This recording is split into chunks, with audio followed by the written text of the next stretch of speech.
Magnifico Magsayo! Welcome the all-action world rank contender, introducing Eduardo Zurdito Ramirez.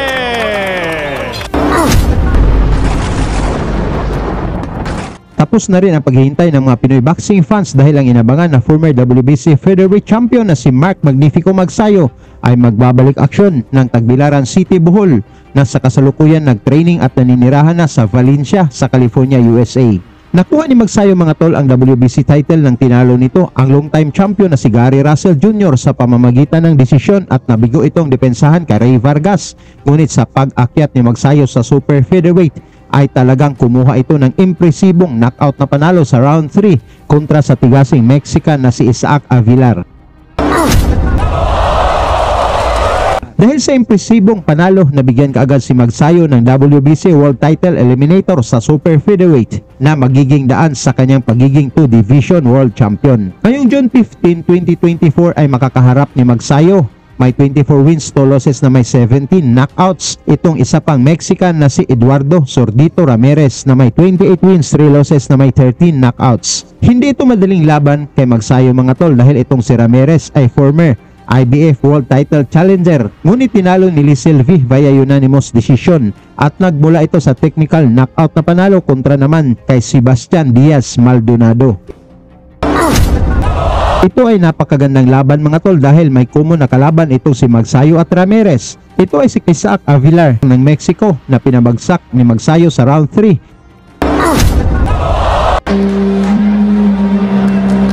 Habang si Ramirez naman ay tinapos din si Avilar sa round 3. Bago ang laban ng Magsayo versus Ramirez mga tol, atin mo nang balikan itong laban ni Magsayo kontra sa isa pang Mexican boxer.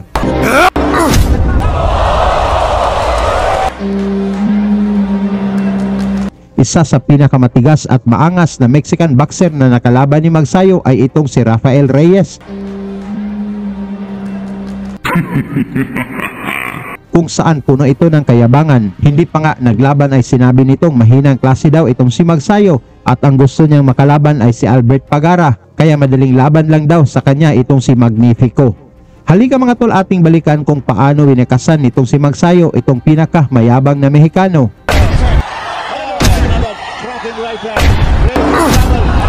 Ang Pinoy na si Magsayo mga tol ay may 10 wins, walang talo at may 8 knockouts, habang ang Mexican na si Reyes naman ay may 17 wins, 4 losses na may 13 knockouts. Ito ay para sa IBF World Featherweight Championship na naganap sa Waterfront Hotel and Casino sa Cebu City. Sa umpisa ng laban mga tol, malalakas na kaagad na kombinasyon ang pinakawalan ni Reyes, ngunit maingat na gumaganti din itong si Magsayo.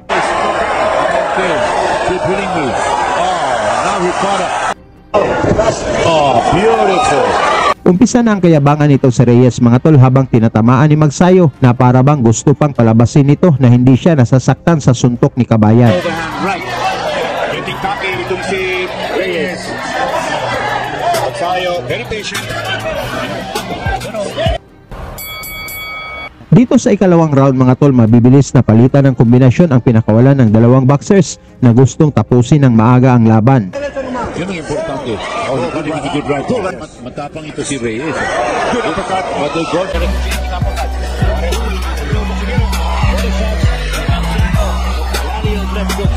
Tinawanan lang nitong si Reyes mga tol ang mga malalakas na suntok na naipatama ni Magsayo at mas lalo itong tumatapang.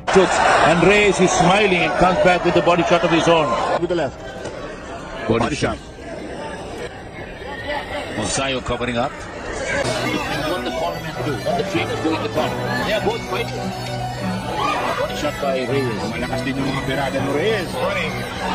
Oh, good right hand by Reyes. Running. Magsayo. Magsayo again. There's the bell. End of the round. Magsayo appears to...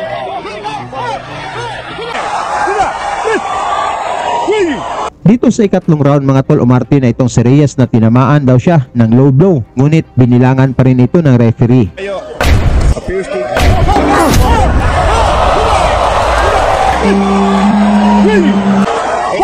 here.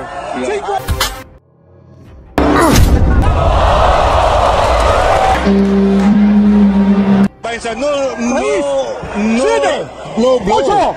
Reyes, let's box in. Come on! Oh, Pwede, come on! we'll see later in the slow-mo. Hey! No kabisa! At ito, nagre-reklamo na.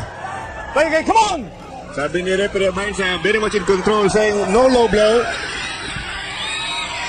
And we have a rumble. Sa inis ni Reyes na hindi siya makapatama, hinamon nito si Magsayo ng sapakan sa gitna ng ring na walang takbuhan. Because he complains too much. Body shots. Beautiful attack by Magsayo.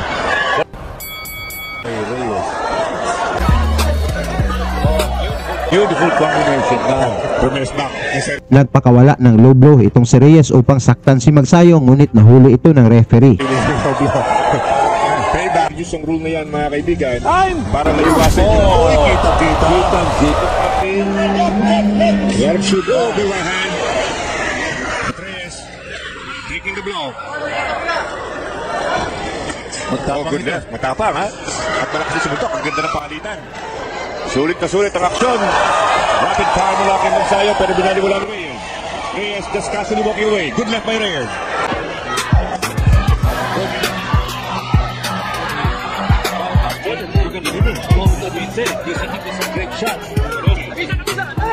Cracking the right hand. Right to the side of the head. Buong loob dito si Reyes, ha? Oh, nagalaban ito. Nakbakan talaga. Beautiful look by Reyes. Ayan by Reyes. Magsayo got caught.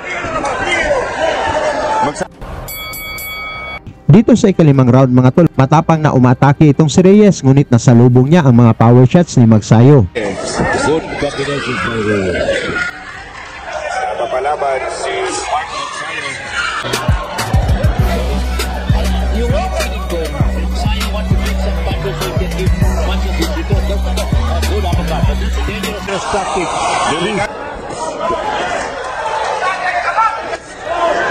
Good overhand. You just don't worry about this guy. Just concentrate on what you have to do. Another beautiful swing. Hilo si Reyes. Hilo si Reyes.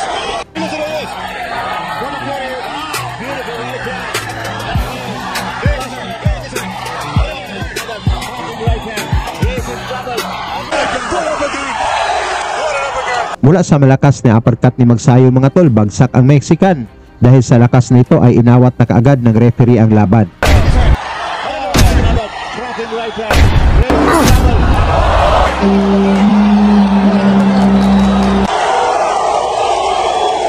Nakuha ni Magsayo mga tol ang technical knockout na panalo sa round 5 at inangkin ang IBF Youth Featherweight title. Your winner by TKO, still undefeated, and now the IBF Youth Featherweight Champion from the Philippines, Mark Magnifico Magsayo! Sa inyo namang palagay mga tol, mag-champion ba kaya si Magsayo dito sa Super Featherweight? Pag-usapan na lang natin yan sa baba at suportahan na lang natin si Magsayo sa kanyang laban kontra kay Ramirez ngayong June 15, 2024. Lagi niyong sundan, huwag magpapahuli. Pag-usapan ni bakbakan, balita niya at laban. Mga Pinoy na di nagpapagapi. Salamat sa mga suporta na lagi nandyan.